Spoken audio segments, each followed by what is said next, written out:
भोंदू अशोक खरात प्रकरणात रुपाली चाकणकरांची एसआयटी चौकशी। नाशिकमध्ये गेल्या 4.5 तासांपासून चौकशी सुरू। रुपाली चाकणकरांच्या एसआयटी चौकशीचं स्वागत। चौकशी दरम्यान वकिलांची गरज काय? सामाजिक कार्यकर्त्या अंजली दमानी यांचा सवाल। तर खरातला भेटणाऱ्या सर्वांची चौकशी करण्याची मागणी।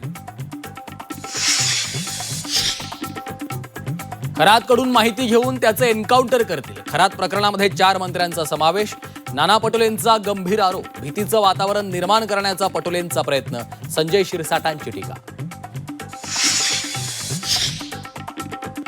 निदा खानवरून ओवैसी संजय शिरसाट यांच्यात खडाजंगी। निदा खानची निर्दोष सुटका होईल ओवैसींचा दावा। तर ओवैसी न्यायाधीश झालेत का? शिरसाटांचा खोचक सवाल।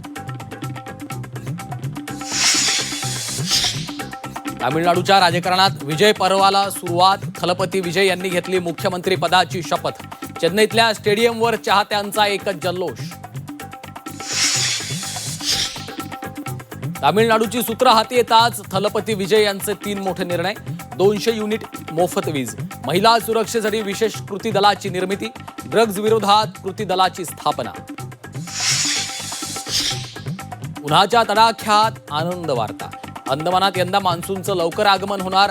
14 ते 20 मे दरम्यान मोसमी वारे अंदमानच्या समुद्रात दाखल होण्याचा अंदाज।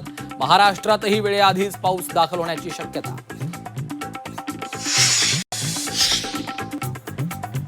कांद्याचे दर घसरल्यानं शेतकरी आर्थिक संकटात। संभाजीनगरात 100 ते 150 रुपये प्रति क्विंटल कांद्याची विक्री।